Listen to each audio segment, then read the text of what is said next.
따라가는 인생. 자, 3주 전 이제 주일에 이어서 이제 네 번째 동일한 제목으로 오늘 말씀의 은혜를 나누도록 그렇게 하겠습니다. 자, 여러분 잘 아시는 광고 카피죠. 순간의 선택이 10년을 좌우합니다. 이 광고 카피가 언제 나왔냐면 1981년이에요. 1981년 우리나라 이제 LG의 이제 전신이죠. 금성사. 이 금성사 텔레비전 광고에서 처음 사용됐어요. 자, 그 이후에 이제 TV 이제 그 광고 유명세를 타고 오랜 기간 동안에 사용돼서 많은 사람들이 아는 유명한 광고 문구가 됐어요. 선택의 중요성이에요. 선택의 중요성. 자, 이거를 어필하는 데 있어서 참 탁월한 문구가 아니냐. 자, 이런 생각을 해봐요. 특별히 이 선택이라는 것은 우리 믿음의 길에서도 여러분 귀하게 적용이 돼요. 자, 우리 믿음의 인생은 광야의 길을 가는 것과 같고, 아울러서 이 믿음의 길을 가는 가운데 많은 선택을 해야 돼요. 자, 특별히 여러분 믿음의 길을 걷는 가운데 홍해 같은 큰 시험을 만날 때가 없지 않아 있잖아요. 또요, 마라, 생각지도 못한 것이에요. 물이 있긴 있는데 써서 못 마시게 되는 그런 예상치 못한 그런 고난을 당하기도 합니다. 때로는 신광야를 또 경험하게 되는데, 여기는 또 영육 간에 먹는 문제 때문에 고난을 경험하기도 하고, 르비딤 같은 경우도 있어요. 물이 없는 거예요. 물이 없어서 너무너무 고통스러운 때를 경험하기도 합니다. 하지만 이러한 모든 상황들 여러분 속에서 우리가 꼭 잊지 말아야 될 것은, 예수 그리스도는 언제나 살아 계셔서 우리와 동행하고 계시고, 이 길이냐 저 길이냐 선택을 할 때 성령을 따라 선택하는 지혜로운 저와 여러분들이 되어야 될 줄로 믿습니다. 여러분, 무엇보다도 성령을 따라가는 선택을 감당할 때 순간의 선택이 10년을 좌우하는 것이 아니고, 성령을 따라가는 인생이 될 때 순간의 선택이 영원을 좌우한다는 거예요. 이거를 여러분 잊으시면 안 돼요. 특별히 이제 오늘 말씀을 나누면서 믿음의 길을 걷는 가운데 어떻게 주님의 성령의 인도하심을 받을 수 있는가? 자, 말씀을 우리가 깊이 오늘 한번 새겨보는 귀한 시간이 됐으면 합니다. 성령께서 여러분 각자에게 말씀의 깊은 은혜와 감동과 감화로 함께 하시기를 주 예수님의 이름으로 축복합니다. 자, 이제 오늘 이제 본문은요, 이 사도 바울의 2차 전도 여행 가운데 아덴에서의 선교 사역, 아테네예요. 아덴에서의 선교 사역을 다루고 있어요. 자, 그렇다면 지금까지 성령의 인도하심을 이제 쭉 받아서 이제 아덴까지 이르게 되는데, 그 과정을 한번 살펴보겠습니다. 사도행전 16장부터 시작해서 이제 사도 바울 2차 전도 여행이 시작이 되죠. 지난 시간에 제가 이제 이미 말씀을 다 드렸습니다만은, 자, 이 안디옥, 이 수리아 안디옥이에요.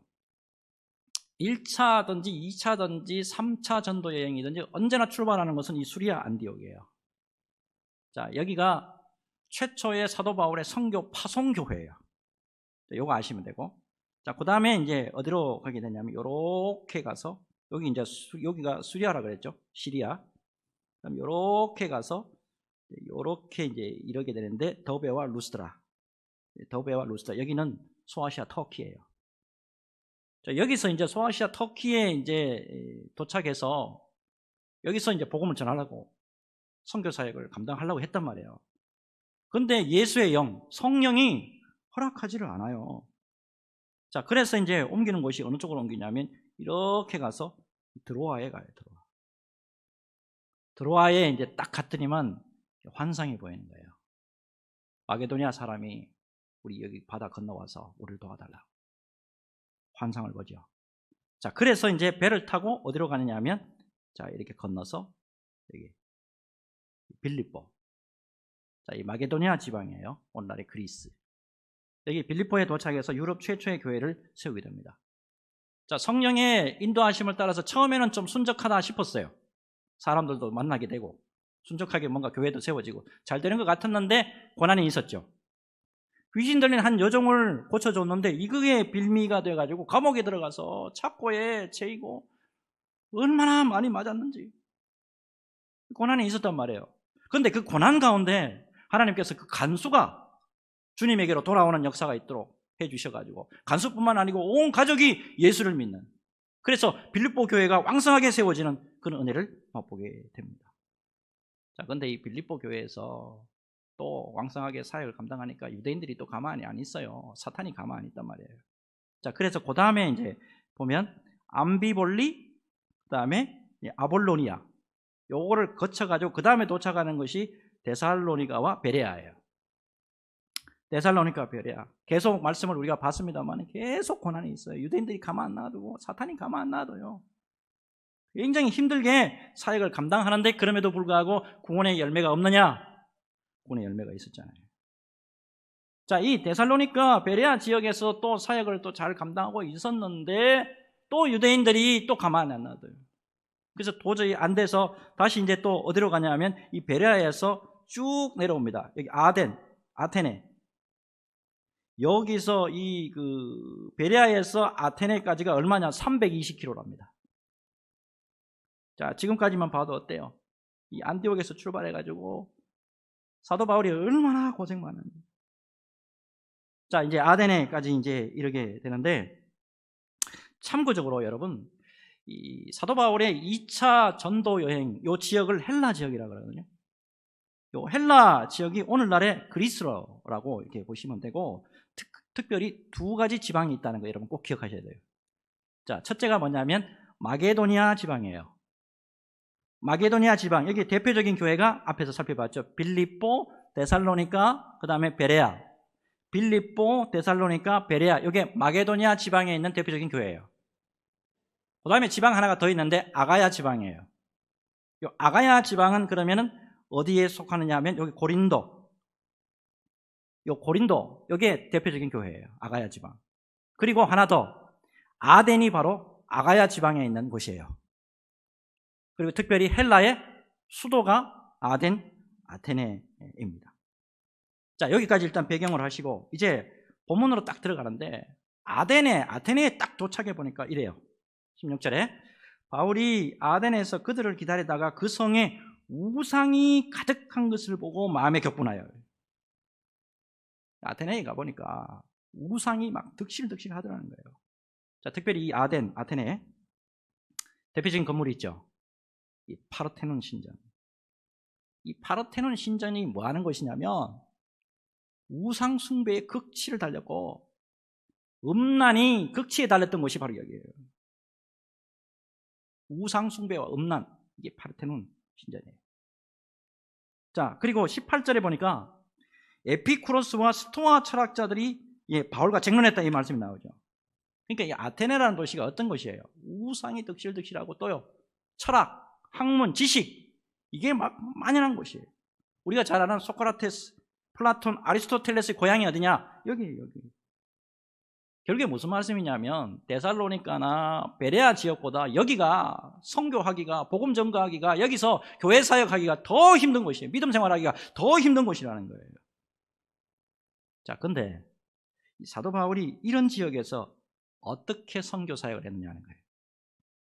자, 잘 한번 보십시오. 17절을 보니까 빨간 글자를 잘 보세요. 자, 회당에서는 유대인과 경건한 사람들과 또 장터에서는 날마다 만나는 사람들과 뭐하니? 변론하니 그래요. 변론이 뭡니까? 변론. 말로 논쟁하는 거예요. 말로 따지는 거예요. 지금. 이게 옳으냐 저게 옳으냐 말로 막 따지고 이기려고 하는 거예요. 이렇게 했단 말이에요. 이것뿐만 아니고 18절을 보세요. 18절 보면 어떤 에피쿠로스와 스토아 철학자들도 바울과 뭐 할세? 이때는 쟁론할세. 어떤 사람은 이르되 이 말쟁이가 무슨 말을 하고자 하느냐 하고, 어떤 사람은 이르되 이방신들을 전하는 사람인가 보다 하니 이는 바울이 예수와 부활을 전하기 때문이라.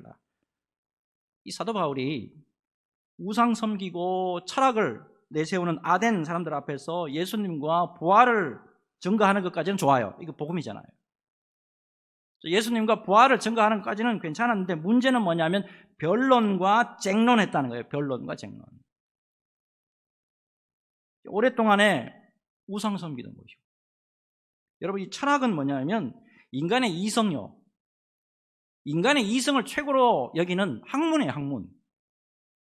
이렇게 우상과 사람의 이성을 최고로 여기는 그런 삶이 몸에 배어있는 사람들한테 가가지고 이성을 초월하는 신적인 복음의 메시지를 전했을 때 잘 먹혀 들어가겠느냐? 잘 안 되겠단 말입니다.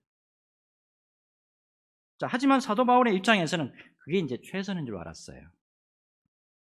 사도 바울이 굉장히 뛰어난 선교사잖아요.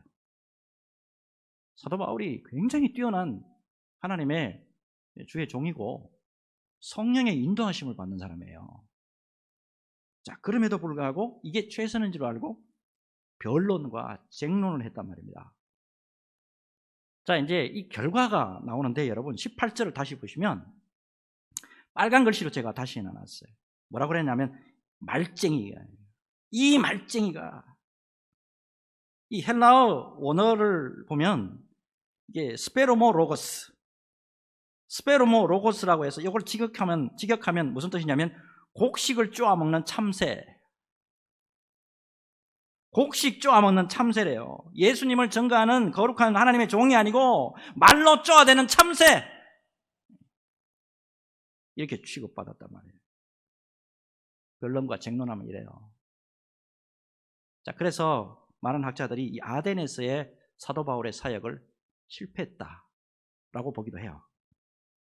자, 결국에 이 아덴 사람들과의 변론과 쟁론, 따지고 말로 그냥 이겨보려고 변론과 쟁론을 통해서 복음 전파가 절대 효과적이지 못하다. 이걸 늦게 깨달아요, 사도 바울이. 그 다음 지역이 이제 간 데가 고린도거든요. 자, 고린도에서 편지를 써요. 고린도전서 2장 1절과 2절이에요. 자, 이렇게 편지를 써요. 형제들아, 내가 너희에게 나아가 하나님의 증거를 전할 때에 말과 지혜의 아름다운 것으로 아니하였나니 내가 너희 중에서 예수 그리스도와 그가 십자가에 못 박히신 외에는 아무것도 알지 아니하기로 작정하였습니다. 변론과 쟁론이 아니다 말이에요. 변론과 쟁론이 아니고 오로지 예수 그리스도의 십자가의 도만 전하기를 원한다, 결심한다. 복음을 전하거나 목회 생활하는 가운데 저도요, 변론요, 말로 이겨보려고, 말로 따지고, 그리고 이 쟁론, 이거 논쟁하는 거, 이거 절대 유익하지 못하다는 거, 이거 저도 목회하는 가운데 뼛속 깊이 깨닫고 있어요. 우선에 여러분, 변론과 쟁론함으로써 상대방에게 나의 입장을 전달하려고 하지만 그게 쉽게 이렇게 먹혀 들어가느냐? 절대 안 그렇습니다. 복음이라는 것은 그렇지가 않아요. 비교하는 예가 있어요. 월남 이상재라는 분이에요. 자, 이분은 원래 예수 안 믿던 분이에요. 원래 예수 안 믿던 분인데 유명한 예국지사 중에 한 분이죠. 1902년 6월 달에 일제에 항거하다가 아들과 함께 감옥에 들어가요. 이분은 좀 특별히 이 땅의 청년들을 생각하면서 보다 차원 높은 구국운동이 뭘까, 아주 골똘하게 모색했던 사람이에요. 자, 그러다 어느 날에 감옥 바닥입니다. 감옥 바닥 틈새에서 작은 쪽지 하나를 발견해요. 그 작은 쪽지를 딱 열어보니까 성경 구절이 작은 글씨로 깨알처럼 이렇게 쓰여져 있는데 뭐라고 쓰여져 있나니까, 눈은 눈으로 이는 이로 갚으라 하였다는 것을 너희가 들었으나 나는 너희에게 이르노니 악한 자를 대적하지 말라. 너희 원수를 사랑하며 너희를 박해하는 자를 위하여 기도하라. 마태복음 5장에 나오는 말씀입니다. 예수 안 믿는 사람입니다. 근데 이 말씀 앞에 충격을 받아요. 이 말씀 앞에 충격을 받고 성경을 당장 구해서 읽기 시작합니다. 특별히 요한복음을 읽으면서 큰 감동을 받고 그 자리에서, 감옥에서 예수 믿고 영접합니다. 그 후에 이제 우리가 잘 아는 청년 계몽을 위해서 YMCA 운동을 한 사람이 이 사람이고, 교회 안에서 청년이라 그러죠. 우리가 청년회, 청년부 이러잖아요. 이 청년이라는 말을 제일 먼저 쓴 사람이 바로 월남 이상계예요. 그리고 비무장 비폭력 저항이 이 사람 때문에 생겼고 3.1 운동이 이 비폭력 운동이 되게 하는데 결정적인 역할을 한 사람이 월남 이상계예요. 무슨 말씀 드린지 알겠죠? 복음 전파라는 것은 변론하고 쟁론하는 게 아니라는 거예요. 예수 믿으라고 말로 따지고 말로 이기고 말로 눌러버리고 그런다고 해가지고 복음 전거가 되는 게 아니란 말이에요. 오로지 하나님의 말씀의 능력과 전적인 하나님의 은혜 때문에 복음의 전파가 온전하게 이루어진다라는 사실이에요. 저의 집안 이야기에서 죄송한데 저희 집안 어른이요. 여러분 제가 간증했죠. 제 집안 어른이 예수 믿고 돌아오는데 몇 년 걸렸느냐? 30년 걸렸어요. 30년 동안 기도했다고. 처음에는 솔직히 말로 설득하고 이해시켜 보려고 했다고. 그런다고 복음을 받아들였냐? 안 그래요, 여러분. 천만의 만만의 말씀이에요. 그래서 저도 바꿨어요. 복음의 핵심만 찔러드리는 거예요. 자, 근데 여러분, 어느 날이에요? 생각지도 못한 날이에요. 어느 날에 하나님이 우상과 미신을 스스로 다 버리도록 성령으로 그냥 역사해 주시더라고. 조상 대대로 우리 집안 무속 집안이에요. 우리 할머니가 점쟁이에요. 용한 점쟁이에요. 근데 그 무속과 관련된 도구들이 굉장히 많거든요. 그리고 우상 숭배와 관련된 물건들이 진짜 많았어요. 그거를 직접 가지고 나가서 자기 손으로 다 태워버리더라니까요. 그리고 1년에 제사가 얼마나 많은지. 1년에 제사가 그렇게 많은데도 스스로 그냥 당신이 딱 패하더라고. 그리고 자진해서 새벽기도부터 시작해가지고 교회에 출석하시더라고. 제가 말씀을 목사라서 신학교 박사과정까지 공부했습니다. 그래서 말 잘하고 설득한 거 이게 아니에요, 여러분. 하나님의 성령을 통해서 그렇게 역사를 일으켜 주셨더란 말이에요. 여러분, 지금까지 요동없이 예수 잘 믿고 계십니다. 고린도전서 4장 20절. 고린도전서 4장 20절. 이거 절대로 잊지 마세요. 하나님의 나라는 말에 있지 아니하고 오직 능력에 있습니다. 아멘이십니까? 아멘이십니까? 하나님 나라의 확장, 복음 전파 전부 하나님의 능력의 손안에 있어요. 특별히 예수 그리스도의 복음을 가감없이 그냥 전해만 놓으면 성령이 친히 역사하십니다. 여러분, 성령의 능력이 임하면 그 어떠한 경관 진도 무너지고 주님 앞에 굴복하게 되어 있습니다. 이게 하나님 나라의 법칙이에요. 말씀 깊이 새기시고 주님의 성령 안에서 견고하게 세워지는 저와 여러분 모두가 되시기를 주 예수님의 이름으로 축복합니다. 이제 다음 말씀 넘어가는데 19절 이하의 말씀 보면 특별한 장소가 하나 나와요. 자, 아레오바고라고 해서 공개 재판 장소예요. 공개 재판 장소. 여기서 그 유명한 소크라테스가 여기서 재판받고 사약받아요. 자, 여기에서 사도 바울이 쟁론과 변론이 아니라 진리 말씀을 그대로 가감없이 선포합니다. 그냥 쟁론하고 변론 안 하고 그냥 아예 가감없이 그냥 하나님 말씀 그대로 그냥 선포를 해버린다고. 자, 그러면 과연 어떠한 일이 벌어지느냐. 자, 24절 25절부터 봅시다. 자, 이렇게 선포해요. 우주와 그 가운데 있는 만물을 지으신 하나님께서는 천지의 주제시니 손으로 지은 전에 계시지 아니하시고 또 무엇이 부족한 것처럼 사람의 손으로 섬김을 받으시는 것이 아니니 이는 만민에게 생명과 호흡과 만물을 친히 주시는 이심이라. 24절 보니까 하나님을 이렇게 선포해요. 우주와 그 가운데 있는 만물을 지으신 하나님, 창조주 하나님이에요. 그분이 온 천지의 주인이다. 그러므로 하나님은 인간이 지은 신전에 그렇게 머무는 분이 아니다. 딱 선포합니다. 25절 아울러 보니까 하나님은 부족한 것이 있어서 인간에게서 뭔가 받아야만 되는 그런 불완전한 존재냐? 그분도 그런 분도 아니다. 이렇게 말씀하고 있어요. 자, 이어서 이제 사도 바울이 하나님이 이제 본격적으로 이렇게 막 소개합니다. 자, 26절하고 27절 우리 같이 읽읍시다.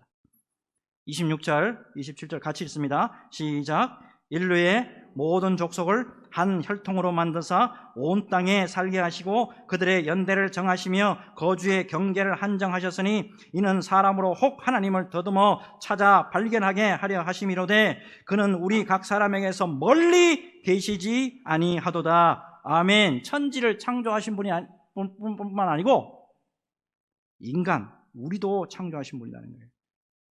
하나님은 인간의 호흡과 모든 것을 주시는 공급자요 생명의 원천이시다 말씀하고 있고, 특별히 뭐라 그래놨습니까? 지금 하나님은 우리에게서 멀리 계신 분이 아니다. 하나님은 우리와 멀리 계신 분이 아니다. 그러므로 하나님은 우상으로 만들어서 섬겨질 분이 아니고 인격적으로 섬김을 받으셔야 할 분이시다. 29절입니다. 같이 읽습니다. 같이 읽습니다. 시작. 이와 같이 하나님의 소생이 되었은즉 하나님을 금이나 은이나 돌에다가 사람의 기술과 고안으로 새긴 것들과 같이 여길 것이 아니니라. 아멘. 자, 여기까지 딱 말씀하고 난 다음에 사도 바울이요, 이제는 핵심을 딱 찔릅니다. 핵심. 자, 30절과 31절 같이 읽습니다. 30절, 31절 시작. 알지 못하던 시대에는 하나님이 간과하셨거니와 이제는 어디든지 사람에게 다 명하사 회개하라 하셨으니 이는 정하신 사람으로 하여금 천하를 공의로 심판할 날을 작정하시고 이에 그를 죽은 자 가운데서 다시 살리신 것으로 모든 사람에게 믿을 만한 증거를 주셨음이니라 하니라. 아멘. 창조주 하나님을 딱 소개하고 난 다음에 이 땅에 인생의 구원을 위해서 오신 예수 그리스도, 이걸 선포를 하고요. 무엇보다도 복음의 핵심이죠. 회개. 회개하라, 천국이 가까웠느니라. 회개와 예수 그리스도의 부활 딱 선포합니다. 자, 지금까지 사도 바울은 앞에서 실패한 변론과 쟁론, 이거 딱 걷어치우고 복음만을 선포합니다. 자, 복음만을 선포했을 때 열매가 있을까요? 없을까요? 자, 오늘 본문 34절 제가 마지막으로 읽자 그랬죠. 34절 보세요. 몇 사람이 그를 가까이 하여 믿으니 그 중에는 아레오바고 관리 디오누시오와 다말이라 하는 여자와 또 다른 사람들도 있었더라. 단순히 어때요? 복음만을 선포했어요. 근데 열매가 없느냐? 열매가 있잖아요. 자, 특별히 여러분, 아레오바고의 관리 디오누시오, 이 사람이요 아테네에서 상당히 영향력 있던 사람이에요. 특별히 역사가 유세비우스에 의하면 이 사람이 복음을 온전히 믿고 난 다음에 이 사도 바울의 아덴 다음에 다음 그 사역 지역이 어디냐면 고린도예요. 이 고린도 교회의 감독으로 있다가 도미티안 황제 때 순교한 것으로 기록이 남아 있어요. 그리고 여기 보시면 디오니우스, 이 사람의 이 기념교회도 있단 말이에요. 변론과 쟁론이 아니에요. 변론과 쟁론이 아니고 이렇게 복음을 선포했을 때 놀랍게도 교회의 유력한 지도자가 예수 믿고 돌아온 은혜의 역사가 있더라는 사실이에요. 여러분, 예수 그리스도의 복음 그 자체의 능력이 있습니다. 우리가 말 잘하고 우리가 조리 있게 설명하고 이래서 복음이 전파되는 게 아니고 예수 그리스도의 복음 그 자체의 능력이 있다, 이 말이에요. 복음 말씀을 그냥 증거만 했는데 말씀 듣다가 나 병 났어요 라는 사람 봤어요. 말씀 그냥 듣다가 내 몸에서 병 나갔어요. 말씀 듣다가 예수님 형상이 지금 보입니다. 말씀 듣는 가운데 예수가 확실히 믿어집니다. 예수님이 나의 하나님이시고 나의 그리스도이시고 나의 구주시라는 거 확실히 믿어집니다. 고백하더라. 특별히 복음의 핵심인 이 예수 그리스도, 복음의 핵심인 예수님을 증거할 때 놀라운 성령의 역사하심이 함께 한다는 거, 성령이 강력하게 역사하신다는 거, 이거 여러분 잊으시면 안 돼요. 많이 이제 회자하는 선교 관련 이야기가 하나 있는데, 인도의 개척 선교사예요. 인도의 개척 선교사인데 윌리엄 스캇이라는 목사님이에요. 이분이 이제 복음이 이제 증거되지 않는 미전도 종족 지역에 이제 선교하러 들어가요. 선교지를 가다가 이 선교사님이 원주민에게 붙들려요. 원주민들이 딱 선교사님을 둘러싸고 창을 가지고 심장을 딱 겨누어요.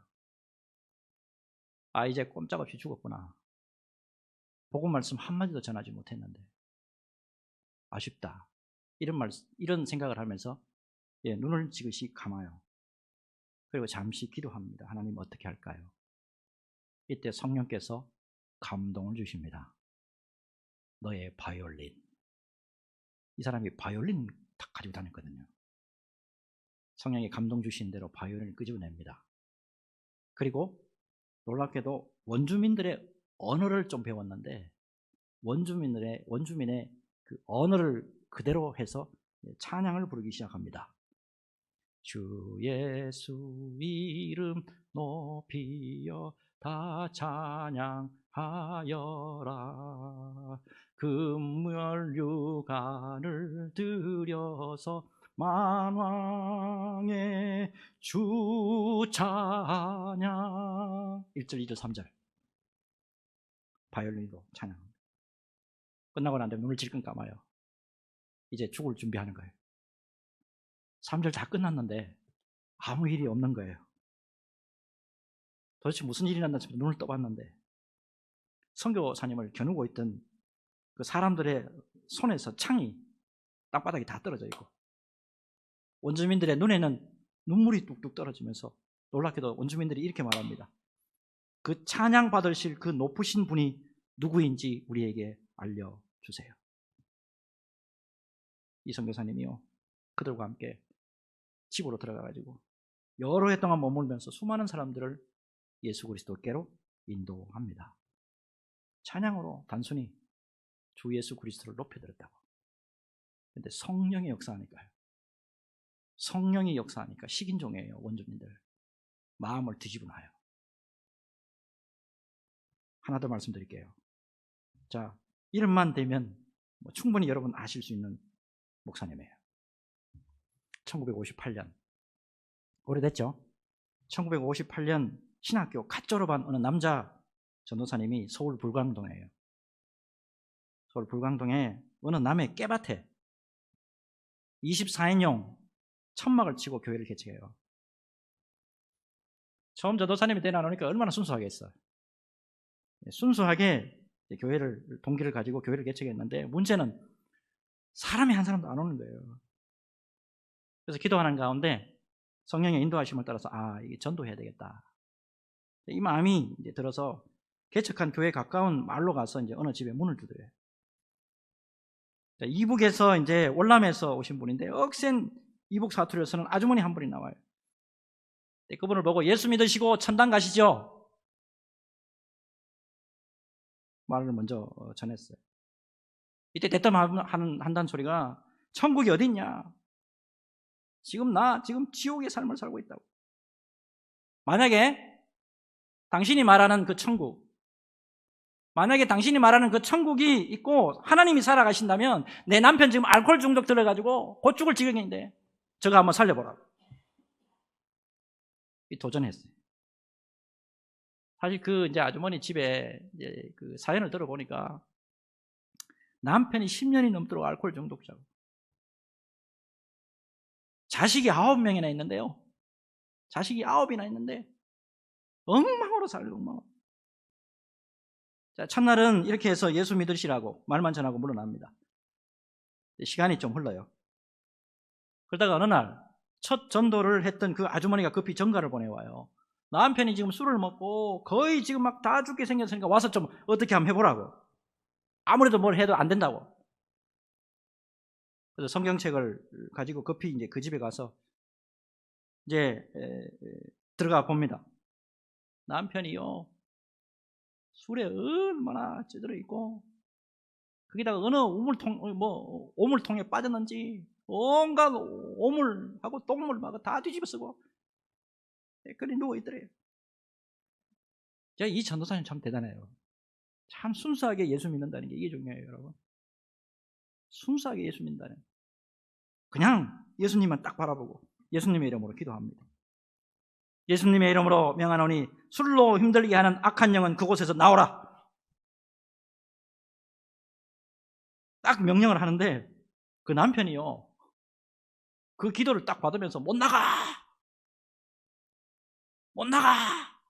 고함을 막 치르고 발작을 하래요. 그 전도사님 참 담대해요. 한번 딱 쫄지도 안 하고 다시 한 번 더 기도합니다. 예수 이름으로 명하노니 술로 저 영혼을 넘어뜨리는 악한 영은 나오라. 그랬더니만 남편분이 급작스럽게 토하기 시작합니다. 다 토하고 막 대굴대굴 굴르면서 다 토하고, 그러더니만 죽어가던 사람이 서서히 살아나더래요. 예수 그리스도의 이름으로 단순히 믿음으로 선포만 하고 기도만 했을 뿐인데 성령이 역사하시더라는 거예요. 이 남편요, 이때 치유받고 회개하고 나중에 그 교회 장로님이 되셨어요. 그 자녀들 9이라 그랬죠. 그 자녀들 9명 중에 3사람이 목사가 됩니다. 앞에 말씀드린 그 아주머니, 그 교회의 권사님이 되셨는데 성함이 이초희 권사님이래요. 이초희 권사님. 그 교회에 이초희 권사님 하면 유명하대요. 그 권사님이 나는 절대 예수 믿고 천국 못 갈 줄 알았는데 나는 지금 천국을 누리고 있습니다. 늘 간증하는 사람이 됐대요. 사랑하는 여러분, 예수 그리스도의 이름으로 그분을 증거하고 예수 그리스도의 이름으로 그분을 증거하고 복음을 증거할 때 성령의 역사는 2000년 전이나 100년 전이나 지금이나 동일하게 역사하신다는 사실이에요. 여러분, 오늘 설교 도입 부분에 순간의 선택이 영원을 좌우한다 말씀을 드렸어요. 아무리 코로나 시대로 우리가 어려움을 겪고 있다고 하지만은 예배와 말씀과 기도하는 가운데 여전히 성령 하나님이 살아계신다는 거, 이거 놓치지 마십시오. 특별히 어려운 가운데 있지만 주님 앞에서 예배와 기도와 복음 증거하는 일을 포기하지 말자라는 겁니다. 성령 하나님은 어제나 오늘이나 내일이나 동일하게 우리 교회를, 우리 가정과 우리 성도들을 붙들어 주시는 분인 줄로 믿습니다. 여러분, 무엇보다도 믿음의 길을 가면서 언제나 성령이 기뻐하신 일을 선택하고 성령의 인도하심을 따라서 주님의 영광을 드러내면서 존귀하게 쓰임받는 저와 여러분들이 되어야 될 줄로 믿습니다. 여러분, 성령을 따라가는 귀한 인생 되셔서 형통의 복을 충만히 누리면서 주님 앞에 영광 돌리는 삶을 사는 저와 여러분 되시기를 주 예수님의 이름으로 축복합니다. 기도합니다. 주님,